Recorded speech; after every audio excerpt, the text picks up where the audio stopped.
you start with your image here that you have to transfer into the size that you want. And the way I do it is I get a copy of the image and I trace a grid pattern onto it. And then I trace a larger grid pattern onto a sheet of paper. And from this, you can transfer and figure out where all your pieces are going to go. And this is the end product after I finished transferring from like a small image to the large image. To the larger image, this is going to be the size of your stained glass. Because you can't make certain cuts on glass. They all have to end up with a line to the very edge. I feel like the curve is like the hardest part. Yeah. I feel like boxes are easy. Yeah, that's true. And the next step would be to transfer this image to a heavier stock paper that's going to be basically your puzzle pieces for making the stained glass. So you put this paper on top of your heavier stock paper. You get like a razor? You get carbon paper? Carbon. Oh my god, this is old-fashioned carbon. This is old school. I tape a bunch of these together to cover the whole image, but yeah. So then you insert the carbon paper between. Oh wow! Between the two, and you go about tracing this exact image. So I would go along the line there and trace this piece, and you trace every line.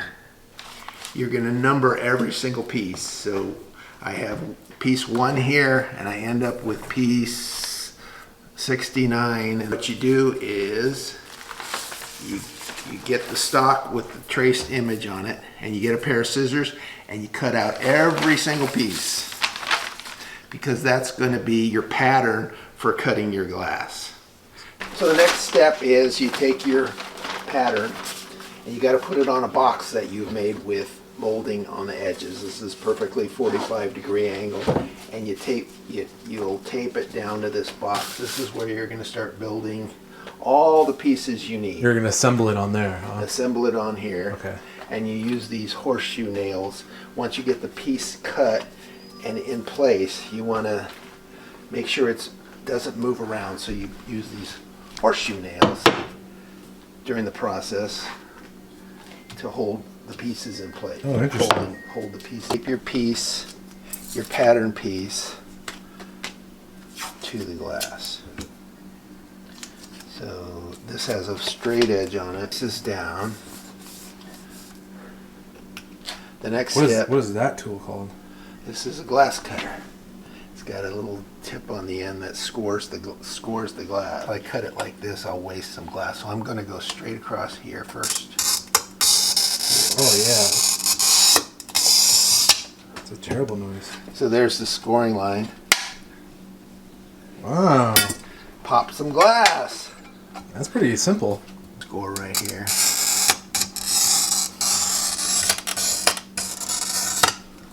Alright. So this straight line will come off. I use this tool. Oh. Look at that. Wow. Okay, now this curved line here, a little tricky here. Yeah, the curves are the hard But I can follow the edge of this pattern. You gotta hear that scoring. If you don't hear it, now you watch. It should cut right along that line. Cut right along that line. Got a little curve to it. So just like that. Wow. Straight lines are pretty easy. Gentle curves are pretty easy. Tricky part is when you get like a real sharp curve. You got to know how to cut it. But pointy little parts. Pointy parts. It all comes with practice. You're going to break a lot of glass in the beginning. So I want a smaller piece. So see, I've done my first piece. That was pretty quick, actually. Of the puzzle.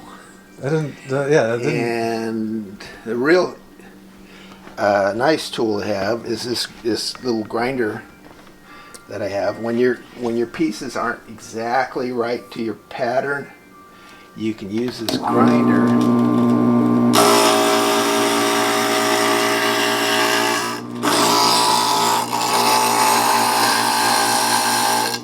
to get it exactly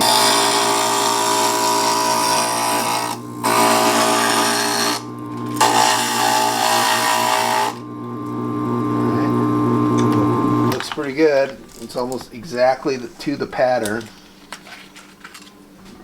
So in addition to just scoring the glass and snapping it like that, there's other techniques, especially when you got like sharp, rounded cuts like that. You just can't snap that out of there. You gotta tap it. Oh. And you tap it, and it'll cut right along the line that you scored just from tapping it underneath. And it's just like a little earthquake. Yeah. And see, if I got a little imperfection right there, I just grind it. Just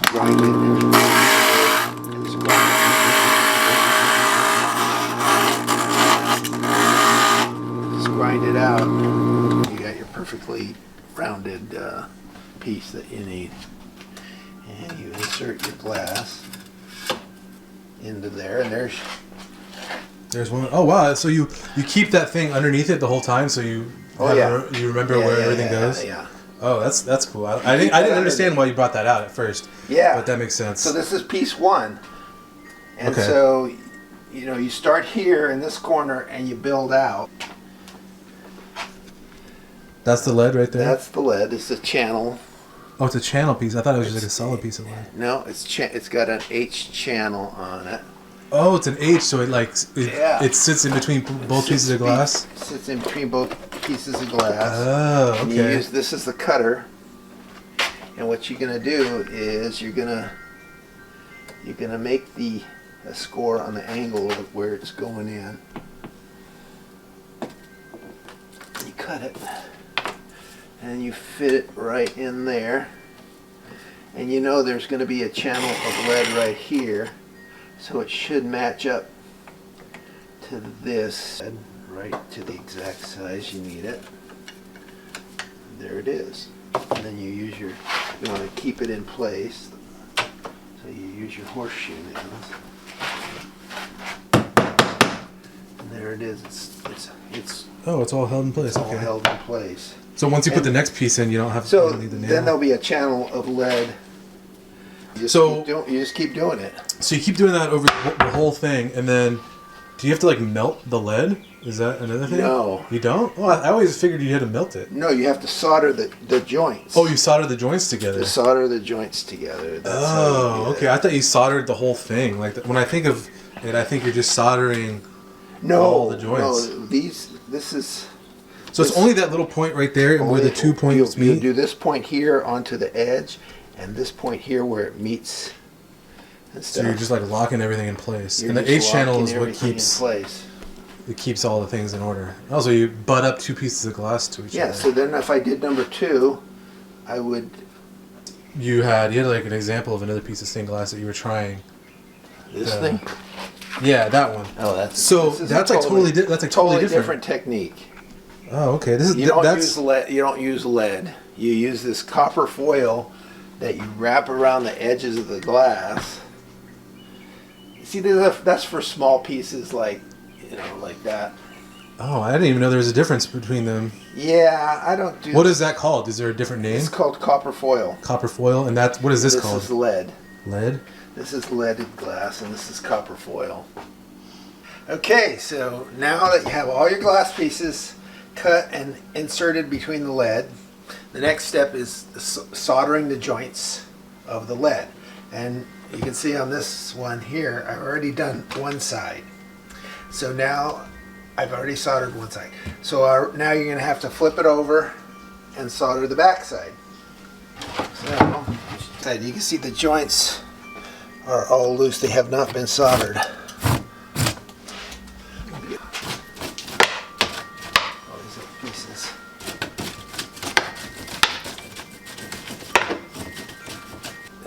The textured glass goes on the side you're going to see. So this is the back side. The glass is a lot smoother. Soldering is kind of like a 3-step process. You've got your soldering iron. You got your solder. You need a wire brush, and you need flux. You got to get nice, clean joints.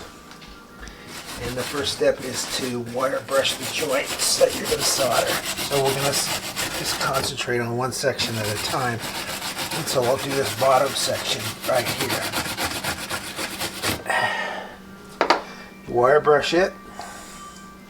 Then you apply flux to the joints that you're going to solder.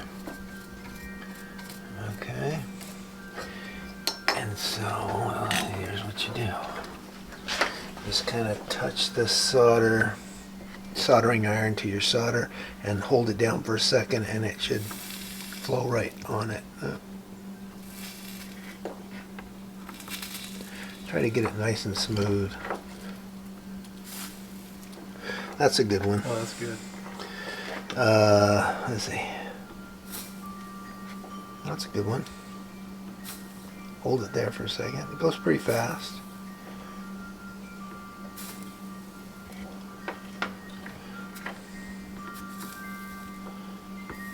That one's a little, you gotta keep it there for a second and let it flow out. Sometimes it takes more than one little touch.